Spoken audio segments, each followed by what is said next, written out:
অস্ত্র ভান্ডারে 40টিরও বেশি নতুন আন্তঃমহাদেশীয় পরমাণু ক্ষেপণাস্ত্র সংযোজনের ঘোষণা রাশিয়ার, যুক্তরাষ্ট্র ও নেটোর উদ্বেগ। মার্কিন গোয়েন্দা কর্মীদের জিজ্ঞাসাবাদ প্রক্রিয়ায় সংস্কার আনার পক্ষে সিনেটের মত, এ উদ্যোগের প্রশংসা করেছে মানবাধিকার সংগঠনগুলো। সিরীয় সীমান্ত অতিক্রম করে তুরস্কে প্রবেশের সময় 5 আইএস জঙ্গি আটক, সংঘাত বন্ধে সব পক্ষের প্রতি যুক্তরাষ্ট্রের আহ্বান। এবং সৌদি সহ বিশ্বের 18টি দেশে কাল থেকে পবিত্র মাহে রমজান চলছে, সিয়াম সাধনার প্রস্তুতি। আইসল্যান্ডবাসীকে ইফতারের জন্য অপেক্ষা করতে হবে প্রায় 22 ঘন্টা।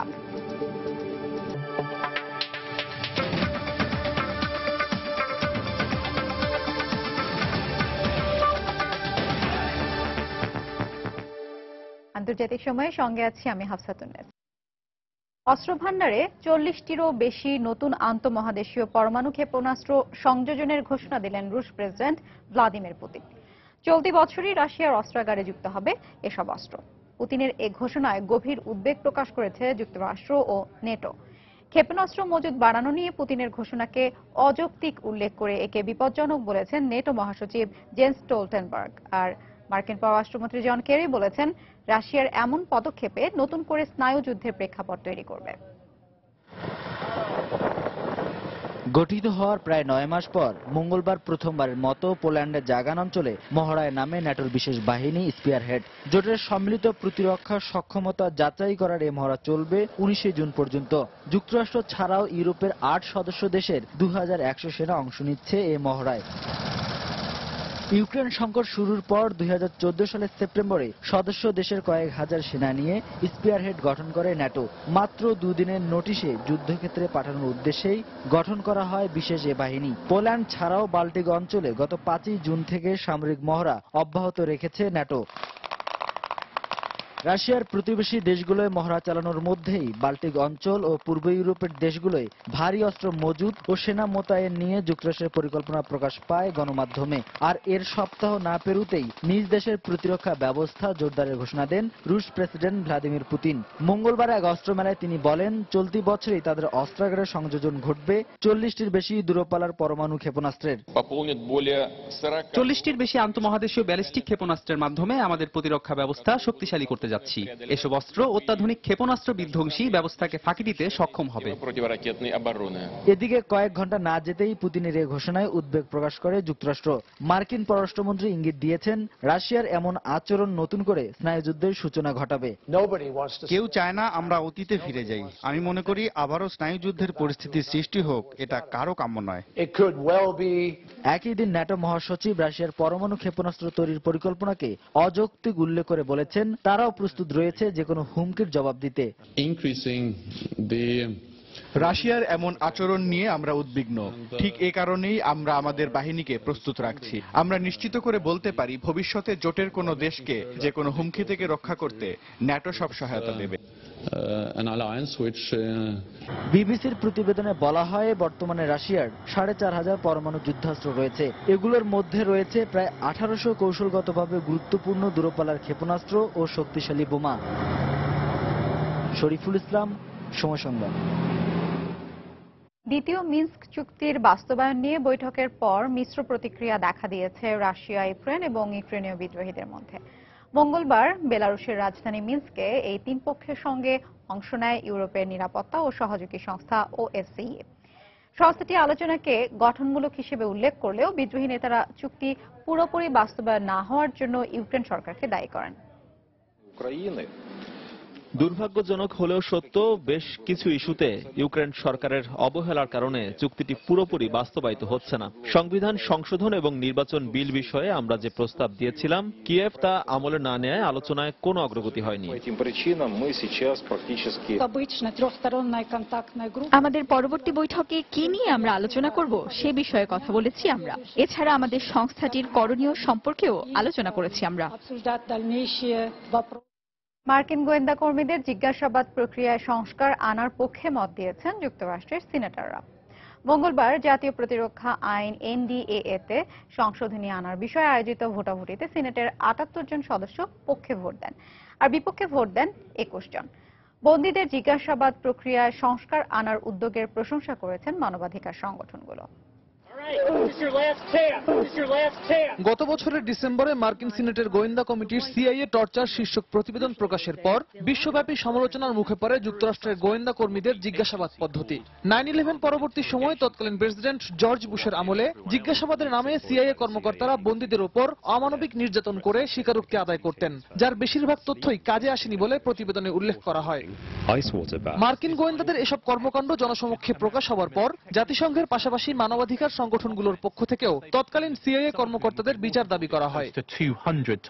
এরই ধারাবাহিকতায় গত সপ্তাহে রিপাবলিকান সিনেটর জন ম্যাককেইন মার্কিন গোয়েন্দাদের জিজ্ঞাসাবাদ পদ্ধতিতে সংস্কার আনতে জাতীয় প্রতিরক্ষা আইন NDAA তে সংশোধনের প্রস্তাব উত্থাপন করেন। মঙ্গলবার কংগ্রেসের উচ্চকক্ষ সিনেটে ভোটাভুটিতে 57 ভোটের ব্যবধানে প্রস্তাবটি গৃহীত হয়। এদিন জন ম্যাককেইন পেশাগত সম্মান রক্ষার জন্যই সিআইএর জিজ্ঞাসাবাদ প্রক্রিয়ায় সংস্কার আনার প্রয়োজনীয়তা তুলে ধরেন। জাতীয় প্রতিরক্ষা আইনে সংস্কার আনা হলে শুধু যুক্তরাষ্ট্রই নয়, দেশের বাইরে মার্কিন নিরাপত্তা বাহিনীর কর্মকর্তাদের বিতর্কিত জিজ্ঞাসাবাদ পদ্ধতি বাতিল হয়ে যাবে। বন্দীদের ওপর সিআইএ কর্মীদের নির্যাতনের যে তথ্য প্রকাশিত হয়েছে তার মাধ্যমে আসলে গুরুত্বপূর্ণ তেমন তথ্য পাওয়া যায়নি, বরং এগুলো মানবাধিকার লঙ্ঘন করায় সমালোচনার জন্ম দিয়েছে। তাই সবার উচিত নির্মম জিজ্ঞাসাবাদ প্রক্রিয়া স্থায়ীভাবে বন্ধ করতে যথাযথ ব্যবস্থা নেওয়া।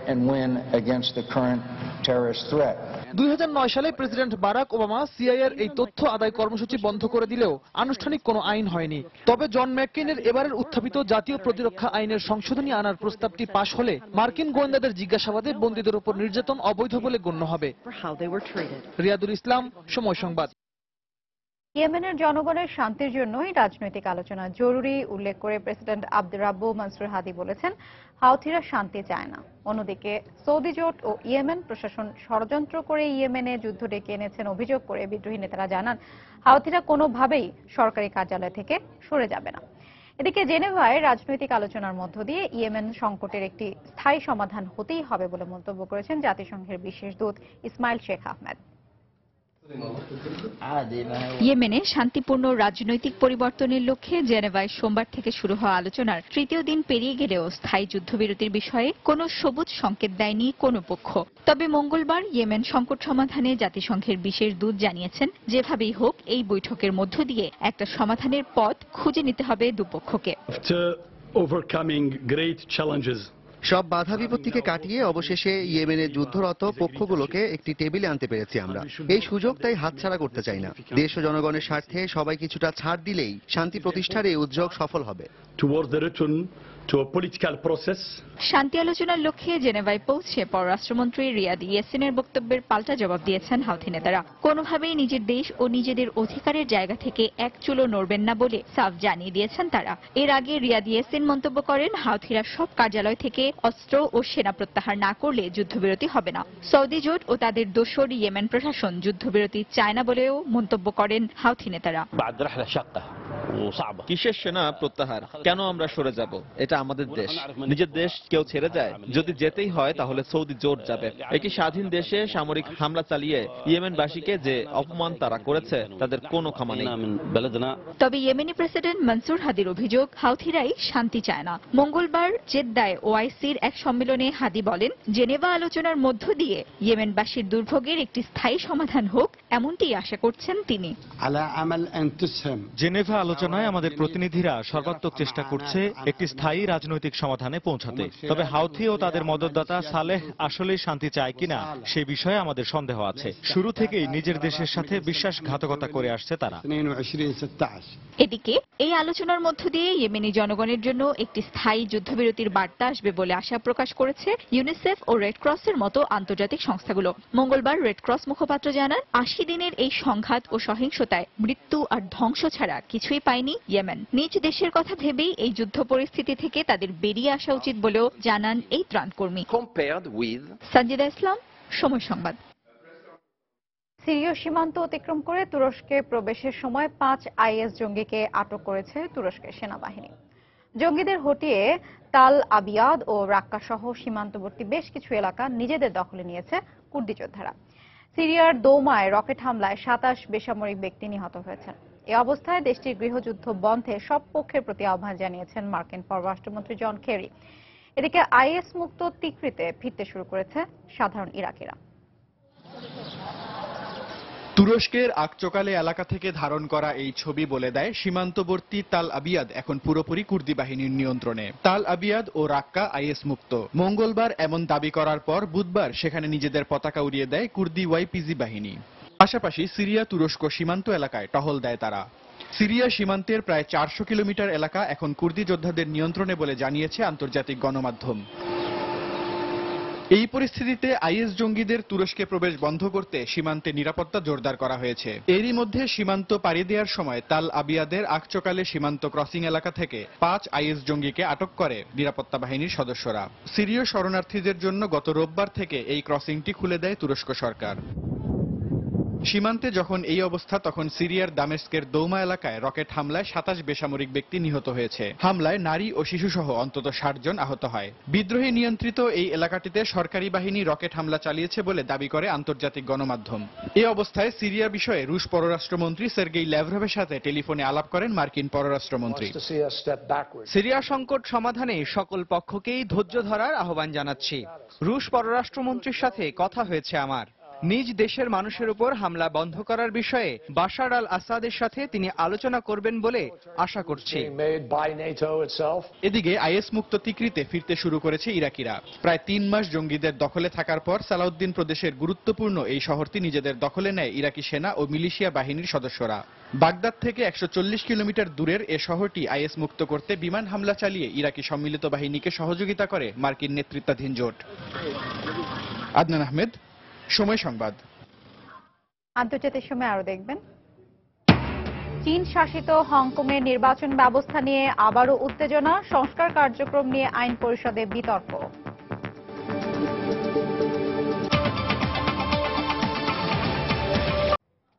আগামী 24 ঘন্টার মধ্যে ফিলিস্তিনের ঐকমত্যের সরকার ভেঙে দেওয়ার ঘোষণা দিয়েছেন দেশটির প্রেসিডেন্ট মাহমুদ আব্বাস। গাজার নিয়ন্ত্রণকারী সংগঠন হামাসের সাথে ক্ষমতার দ্বন্দ্বের জের ধরে তার মন্ত্রিসভা পদত্যাগ করছে বলে উল্লেখ করেন ফাতাহ আন্দোলনের এই নেতা। আব্বাসের এক মুখপাত্রের বরাত দিয়ে গণমাধ্যম জানায়, ফিলিস্তিনের জোট সরকার ক্ষমতায় থাকা সত্ত্বেও গাজা উপত্যকায় ফাতাহ সরকারকে কোনো ধরনের হস্তক্ষেপ করতে দেয় না হামাস। হামাস গাজায় একটি স্বায়ত্তশাসিত ইসলামিক সরকার ব্যবস্থা চালু করতে চাইছে বলে অভিযোগ করে ফাতাহ প্রশাসন। মিশরের ক্ষমতাচ্যুত প্রেসিডেন্ট মোহাম্মদ মুরসির মৃত্যুদণ্ডের রায়ের বিরুদ্ধে আদালতে আপিল করবেন বলে জানিয়েছেন তার আইনজীবী। তার বক্তব্য অনুযায়ী, মুরসি যেহেতু সে সময় প্রেসিডেন্ট ছিলেন, তাই সংবিধান অনুযায়ী এই বিশেষ আপিল করার এখতিয়ার রাখেন তিনি। এদিকে মুরসির মৃত্যুদণ্ডের রায় বহাল রাখায় নিন্দা জানিয়েছেন তুরস্কের প্রেসিডেন্ট রিসেপ তাইপ এরদোয়ান। এক বিবৃতিতে ক্ষোভ প্রকাশ করে ওই রায় প্রত্যাহারের জন্য মিশরের সরকারের উপর চাপ সৃষ্টি করতে আন্তর্জাতিক সম্প্রদায়কে আহ্বান জানান তিনি। এদিকে এই রায়কে রাজনৈতিক রায় হিসেবে উল্লেখ করেছে ওয়াশিংটন। মঙ্গলবার রায় ঘোষণার পর হোয়াইট হাউসের পক্ষ থেকে বলা হয়, মুরসির মৃত্যুদণ্ড বহাল রাখায় গভীর উদ্বেগ প্রকাশ করেছে ওবামা প্রশাসন। এদিকে মুরসির মৃত্যুদণ্ডাদেশে বিক্ষোভে ফেটে পড়েছে গোটা তুরস্ক।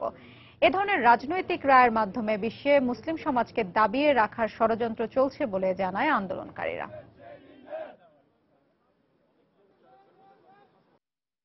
সৌদি আরব সহ বিশ্বের 18টি দেশে বৃহস্পতিবার থেকে শুরু হচ্ছে মাহে রমজান। মঙ্গলবার সৌদি আরবের সুপ্রিম কোর্ট এই ঘোষণা দেন।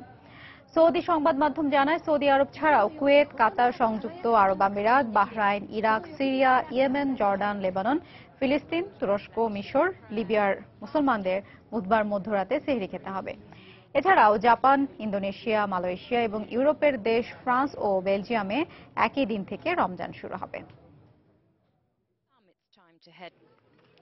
এদিকে পবিত্র রমজান উপলক্ষে এশিয়া ও মধ্যপ্রাচ্যের বিভিন্ন রাষ্ট্রে চলছে প্রস্তুতি। মহিমান্বিত এই মাসে পশ্চিম তীর ও গাজা উপত্যকায় ফিলিস্তিনিদের চলাচলে নিষেধাজ্ঞা শিথিল করেছে ইসরায়েলি সরকার। এছাড়া জেনেভার শান্তি আলোচনায় প্রাধান্য পেয়েছে ইয়েমেনের যুদ্ধবিরতি টানার বিষয়টিও।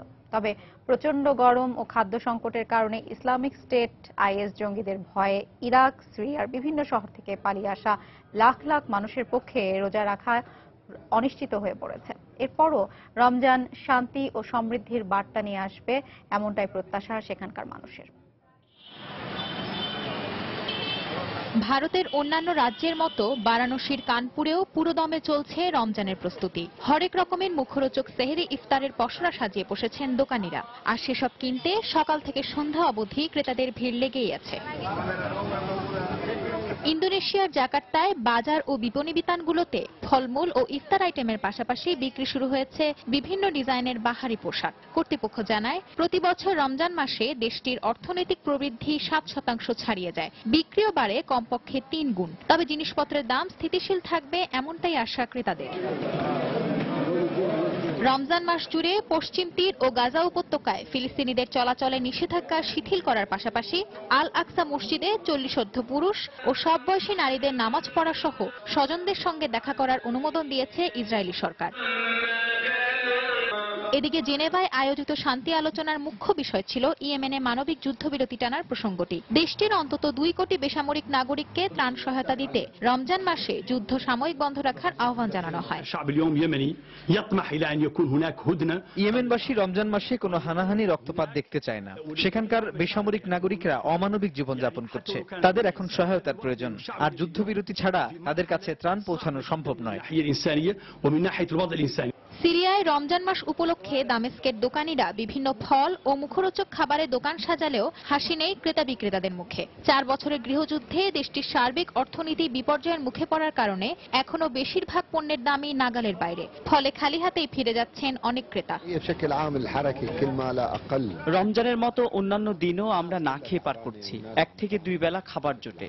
এখন ফলগুলো ছবি তুলে বাসার সবাইকে দেখাবো, এটাই শান্তি।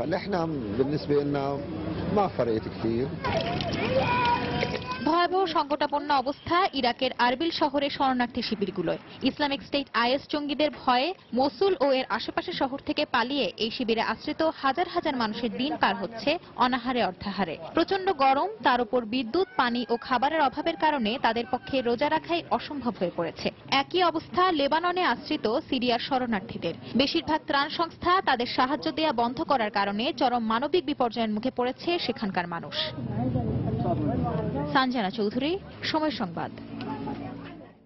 সিয়াম সাধনার এ মাসটিতে মুসলিমদের সূর্যোদয় থেকে সূর্যাস্তের আগ পর্যন্ত সব ধরনের পানাহার থেকে বিরত থাকতে হয়। ভৌগোলিক অবস্থানের ভিন্নতার কারণে এক এক দেশের সূর্যোদয় ও সূর্যাস্ত এক এক সময় হওয়ায় রোজা পালনের সময়ও দেখা যায় বিস্তর তফাৎ। এবছর সবচেয়ে বেশি সময় পানাহার থেকে বিরত থেকে রোজা রাখতে হবে আইসল্যান্ডবাসীকে। সেখানে সূর্যোদয় ও সূর্যাস্তের মধ্যে তফাৎ দীর্ঘ 22 ঘন্টা। এছাড়া সুইডেনে 20 ও যুক্তরাষ্ট্রের আলাস্কা, জার্মানিতে 19 ঘন্টারও বেশি এবং ব্রিটেনে 18 ঘন্টা 55 মিনিট সময় ধরে পানাহার থেকে বিরত থাকতে হবে রোজাদারদের। বাংলাদেশে এ সময় 15 ঘন্টার একটু বেশি। আর দিনের আলো সবচেয়ে কম সময় থাকবে চিলিতে, মাত্র 9 ঘন্টা 43 মিনিট। 2016 সালে যুক্তরাষ্ট্রের প্রেসিডেন্ট নির্বাচনে রিপাবলিকান পার্টির হয়ে প্রতিদ্বন্দ্বিতা করার ঘোষণা দিয়েছেন মার্কিন ধনাঢ্য ব্যবসায়ী ডোনাল্ড ট্রাম্প।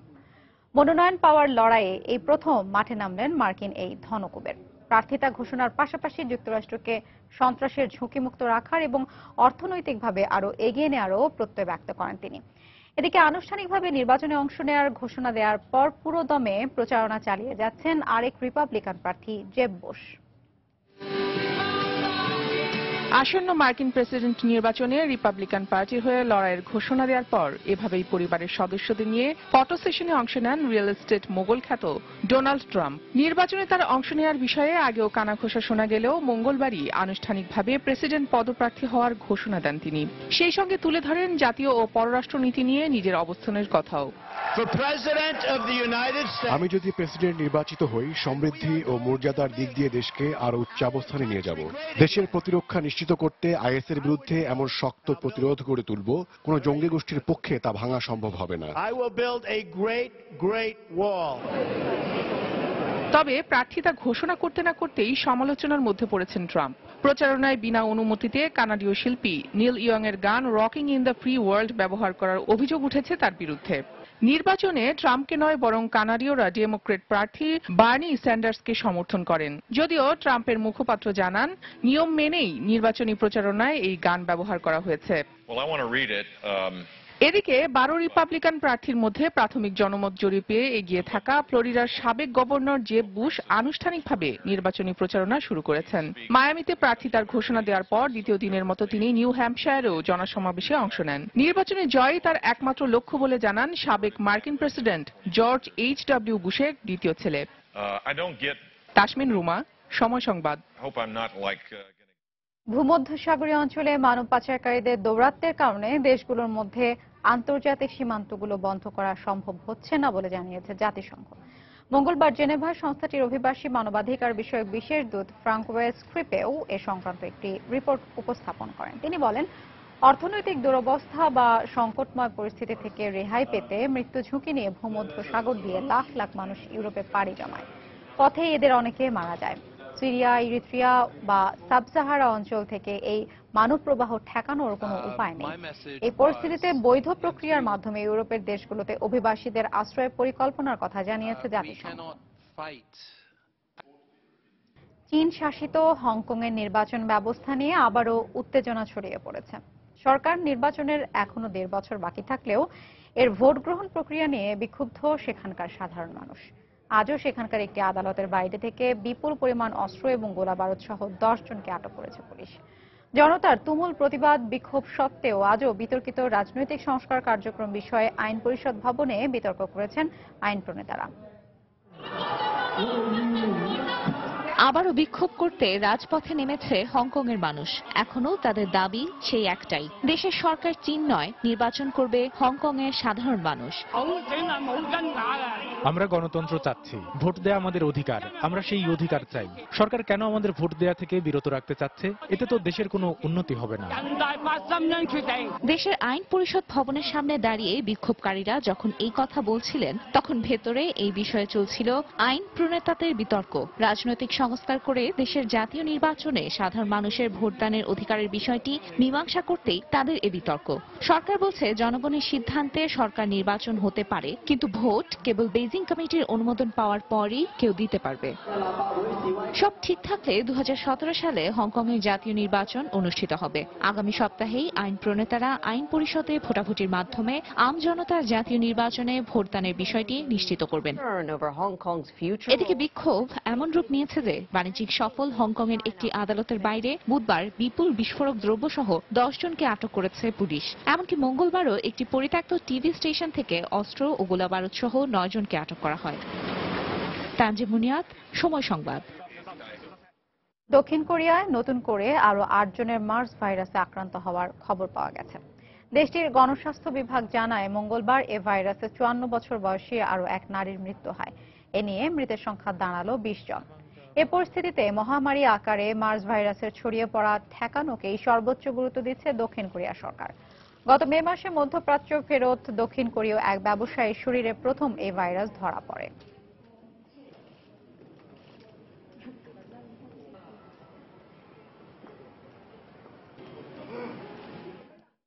65তম জন্মদিনে সারদার অর্থ কেলেঙ্কারির সঙ্গে জড়িত থাকার অস্বস্তি থেকে নিজেকে মুক্ত করলেন পশ্চিমবঙ্গের অভিনেতা মিঠুন চক্রবর্তী। জনগণের জমানো অর্থ নিয়ে উধাও হয়ে যাওয়া সারদা কোম্পানির কাছ থেকে নেওয়া প্রায় 1,20,00,000 টাকা ফেরত দিয়েছেন তিনি। মিঠুন একসময় সারদার একটি টেলিভিশন চ্যানেলে অনুষ্ঠান উপস্থাপনা করতেন। এজন্য 2 কোটি রুপির চুক্তি হলেও সারদার কাছে তিনি পেয়েছিলেন প্রায় 1,76,00,000 টাকা। আয়কর বাবদ দেয়া টাকা বাদ দিয়ে মঙ্গলবার কেলেঙ্কারির তদন্তকারী সংস্থার কাছে 1,20,00,000 টাকার ব্যাংক ড্রাফট জমা দেন মিঠুনের আইনজীবী বিমান সরকার। মিঠুনের আইনজীবী জানান, তার মক্কেল আইনের বাইরে গিয়ে কিছু করেননি। অবৈধভাবে জনগণের কাছ থেকে সারদার অর্থ তোলার ব্যাপারে কিছু জানতেন না মিঠুন। ভুয়া প্রতিষ্ঠানের নাম করে সাধারণ আমানতকারীদের কাছ থেকে সারদা গ্রুপ অন্তত 50,000 কোটি টাকা নিয়ে উধাও হয়। প্রতিষ্ঠানটির মালিক সুদীপ্ত সেন গ্রেফতার রয়েছেন। ভারতের পাঞ্জাবে ক্ষমতাসীন দলের এক নেতাকে গুলি করে হত্যার অভিযোগ উঠেছে দেশটির পুলিশ বাহিনীর বিরুদ্ধে। মুখজিৎ সিং ভারখা নামের পাঞ্জাবের শিরোমণি আকালি দল SADর সেই নেতা মঙ্গলবার অমৃতসরে পুলিশের গুলিতে মারা যান বলে জানিয়েছে তার দলের নেতাকর্মীরা। তার মৃত্যুতে ক্ষোভ প্রকাশ করেছেন তার দলের সমর্থকরা। তারা তার মরদেহ পুলিশকে ময়নাতদন্তের জন্য নিতে বাধা দেয় এবং বেশ কয়েকটি পুলিশ ভ্যানে ভাঙচুর করে। এদিকে পুলিশের পক্ষ থেকে জানানো হয়েছে, মুখজিৎ পিস্তল হাতে পুলিশের দিকে তেড়ে আসলে তাকে বাধ্য হয়ে এই গুলি করে কর্তব্যরত পুলিশ সদস্য।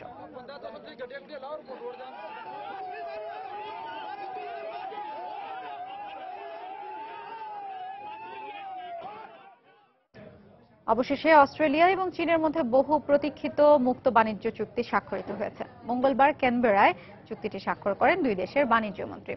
অস্ট্রেলিয়া এবং চীনের মধ্যে দ্বিপক্ষীয় অর্থনৈতিক সম্পর্ক আরও জোরদার করতে এই বাণিজ্য চুক্তি করা হয় বলে জানান অস্ট্রেলীয় বাণিজ্য মন্ত্রী অ্যান্ড্রু রব এবং চীনা বাণিজ্য মন্ত্রী গাও হুচেং। এই চুক্তির ফলে দুই দেশের মধ্যে কার্গো সেবা এবং বিনিয়োগ সংক্রান্ত বহু বিষয়ের সমাধান আসবে। গত 10 বছর ধরে এই চুক্তি নিয়ে আলোচনা চললেও গেল নভেম্বরে এ বিষয়ে সবুজ সংকেত দেন অস্ট্রেলীয় প্রধানমন্ত্রী টনি অ্যাবট এবং চীনা প্রেসিডেন্ট শি জিনপিং। চুক্তি স্বাক্ষরের পর এক লিখিত বার্তায় অ্যাবটকে অভিনন্দন জানান জিনপিং।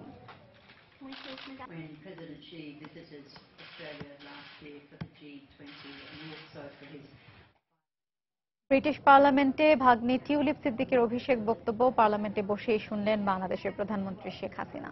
মঙ্গলবার লন্ডনের স্থানীয় সময় দুপুর 1:06 থেকে 9 মিনিট ধরে টিউলিপের বক্তব্যের সময় গ্যালারিতে শেখ হাসিনা ছাড়াও টিউলিপের মা শেখ রেহানা সহ বঙ্গবন্ধু পরিবারের সবাই উপস্থিত ছিলেন। টিউলিপ তার বক্তব্য পরিবারের সদস্যদের উপস্থিতির কথা পার্লামেন্ট সদস্যদের অবগত করলে তারা সবাই অভিনন্দন জানান। এবছরের 7 মে ব্রিটেনের জনগণ আমাকে তাদের প্রতিনিধি হিসেবে নির্বাচিত করেছে। আমি একজন রাজনৈতিক পরিবারের সন্তান। আমার মা কিলবার্নে আসেন 70-এর দশকে, কারণ তার পরিবারের 19 জন সদস্যকে নিজ বাড়িতে নৃশংসভাবে হত্যা করা হয়েছিল। বাংলাদেশের জাতির জনকের পরিবারের জীবিত 2 সদস্য হলেন আমার মা ও খালা। আমি আনন্দের সঙ্গে বলতে চাই তারা দুজনই এই মুহূর্তে এখানে উপস্থিত আছেন।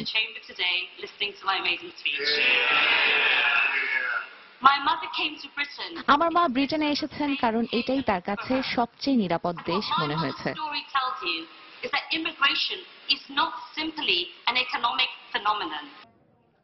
নেপালে গত 25 এপ্রিলের ভয়াবহ ভূমিকম্পের প্রভাবে হিমালয় পর্বতের সর্বোচ্চ শৃঙ্গ মাউন্ট এভারেস্ট সামান্য সরে গেছে। একদল চীনা গবেষকদের বরাত দিয়ে এএফপি জানায়, ভূকম্পনের পর মাউন্ট এভারেস্ট 1 ইঞ্চির সামান্য বেশি দক্ষিণ পশ্চিম দিকে সরে যায়। তবে পর্বতচূড়ার উচ্চতায় কোনো পরিবর্তন হয়নি। চীনের জাতীয় জরিপ, মানচিত্র ও ভূতাত্ত্বিক তথ্য প্রশাসনের গবেষকরা জানান, নেপাল ও চীনের সীমানায় অবস্থানকারী মাউন্ট এভারেস্টের উত্তর পূর্ব দিকে সরে যাওয়ার প্রবণতা 7.8 মাত্রার ভূমিকম্পের প্রভাবে বিপরীতমুখী হয়ে গেছে। গবেষণা প্রতিবেদনে আরও বলা হয়, গত 1 দশকে এভারেস্ট মোট 40 সেন্টিমিটার উত্তর পূর্বে সরেছে এবং এ সময় পর্বতচূড়াটির উচ্চতা 3 সেন্টিমিটার বেড়েছে। চীনে গাছ রোপণ ও পরিচর্যা প্রকল্প হাতে নেওয়ার কারণে 10 বছরের মাথায় দেশটির মরুকরণ নিয়ন্ত্রণে উল্লেখযোগ্য অগ্রগতি হয়েছে। চীনের আঞ্চলিক ফরেস্ট্রি প্রশাসনের একটি পরিসংখ্যানে এমন তথ্য উঠে আসে। চীনের উত্তরাঞ্চলীয় হেইবেই প্রদেশে একের পর এক ধূলিঝড় হওয়ায় কয়েকশো কিলোমিটার এলাকা জুড়ে ব্যাপক খরা দেখা দেয়। এই অবস্থা থেকে বেরিয়ে আসতে দীর্ঘ গবেষণার পর স্থানীয় কর্তৃপক্ষ বেশি করে গাছ রোপণের পরামর্শ দেন। বিশেষত কারাগানা করসিনকি গাছ লাগাতে স্থানীয়দের উদ্বুদ্ধ করা হয়। এর শেকড় মজবুত ও দীর্ঘ হওয়ায় এটি মাটির গভীর থেকে পানি শোষণে সক্ষম। এ পদ্ধতির কারণে 1 দশকের মাথায় ওই অঞ্চলের 1700 বর্গ কিলোমিটার মরু এলাকা সবুজে ভরে ওঠে।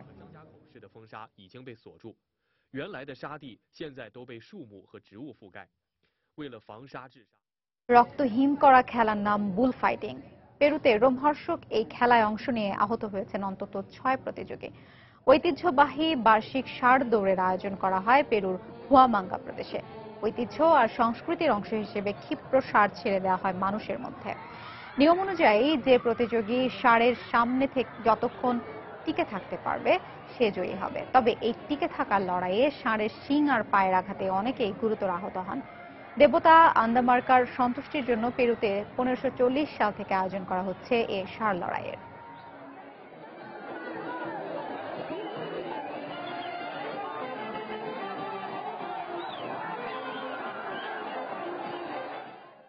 যাত্রীবাহী বিমানের সবচেয়ে বড় প্রদর্শনী চলছে এখন ফ্রান্সের রাজধানী প্যারিসে। বাজার চাহিদা মাথায় রেখে নতুন মডেলের সব বিমান নিয়ে আন্তর্জাতিক প্যারিস এয়ার শো এর 51তম আসরে হাজির হয়েছে বিশ্বখ্যাত 2 বিমান নির্মাতা প্রতিষ্ঠান এয়ারবাস ও বোয়িং। প্রদর্শনীতে বিভিন্ন এয়ারলাইন্স থেকে পাওয়া বিক্রয়াদেশের হার নিয়ে প্রতিষ্ঠান দুটি সন্তুষ্ট হলেও বিমান নির্মাণে প্রযুক্তির ব্যবহার আরও বাড়ানোর উপর জোর দিয়েছেন বাজার বিশেষজ্ঞরা। এয়ারবাস A350 জ্বালানি সাশ্রয়ী ও সর্বাধুনিক প্রযুক্তির সমন্বয়ে নির্মিত এই বিমানটি প্রায় 300 যাত্রী পরিবহনে সক্ষম। তুলনামূলক সাশ্রয়ী মূল্য হয় এয়ারলাইন্স কোম্পানিগুলোর পছন্দের তালিকায় শীর্ষে উঠে এসেছে এই যাত্রীবাহী বিমানটি। আর তাই এর চাহিদা ও বিক্রয়াদেশ বাড়ছে বিশ্বজুড়েই।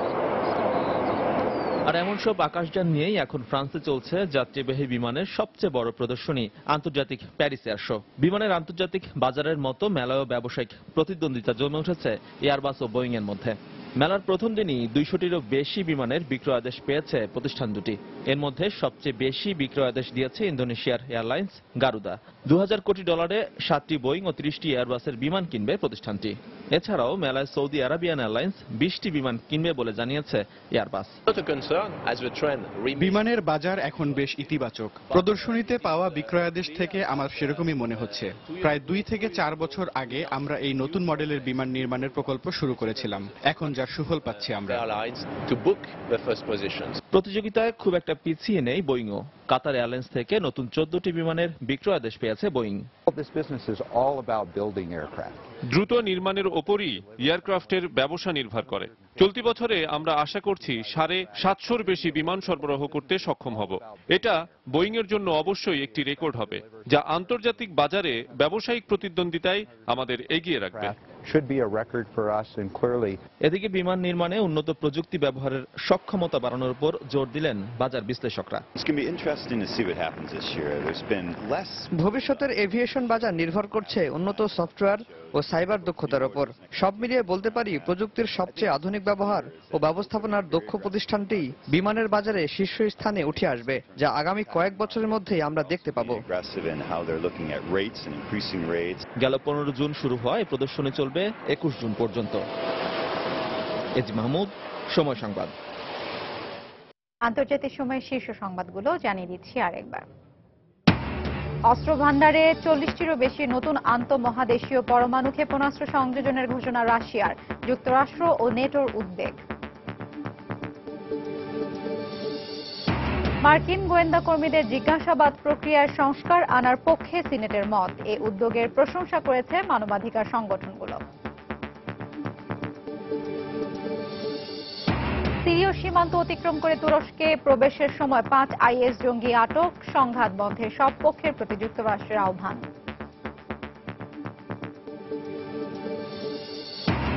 এবং সৌদি সহ বিশ্বের 18টি দেশে কাল থেকে পবিত্র মাহে রমজান চলছে। সিয়াম সাধনার প্রস্তুতি।